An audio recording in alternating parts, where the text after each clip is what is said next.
You know, one of the problems of capitalism in our modern-day society, when mixed with this dreadful concoction of equality and feminism, it congeals into this horrid fantasy idea that tells women they must seek out this mythical being called independence in order to make themselves happy.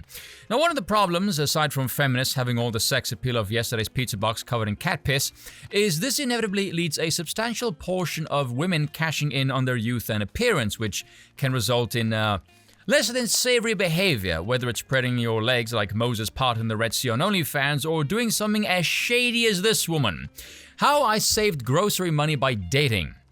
Starting to understand why men have no interest in dating women nowadays. This TikTok woman, former Wall Street trader, earned 95 grand a year, claims to have dated 6 days a week between 2016 and 2018, save roughly 150 a week.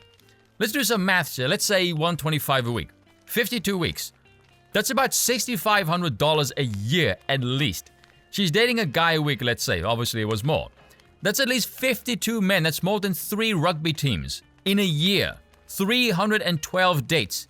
Now, I'm not going to read the whole article because anyone who uses the phrase "your girl" to describe themselves, frankly, is not someone who's worthy of having their words narrated by my gloriously booming voice. She starts out by saying, "To be honest, when I first moved to New York, I wasn't looking to date, I just wanted to be free and independent."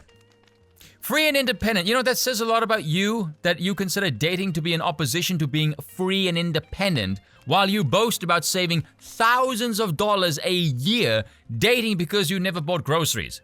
It seems to me you were totally free to be a hustling hussy. Now, she claims her living expenses were very high. The nearest grocery store was far too expensive. She'd subway up 15 blocks away to essentially buy pre-made food because she can't cook. What a catch this one is. In her words, she didn't start going on dates just for the food. Deliberately going on dates for a free meal isn't a great idea. That dating should be about finding love. Who the hell is buying this? Her mind seemed to say as she was staring at her food. But the thought is like, oh, I can go to a fun tapas restaurant for probably free. Or I can spend my own money on food at the grocery store that I still need to cook, and it's probably not going to taste as good. There's obviously subconscious thinking that goes into it.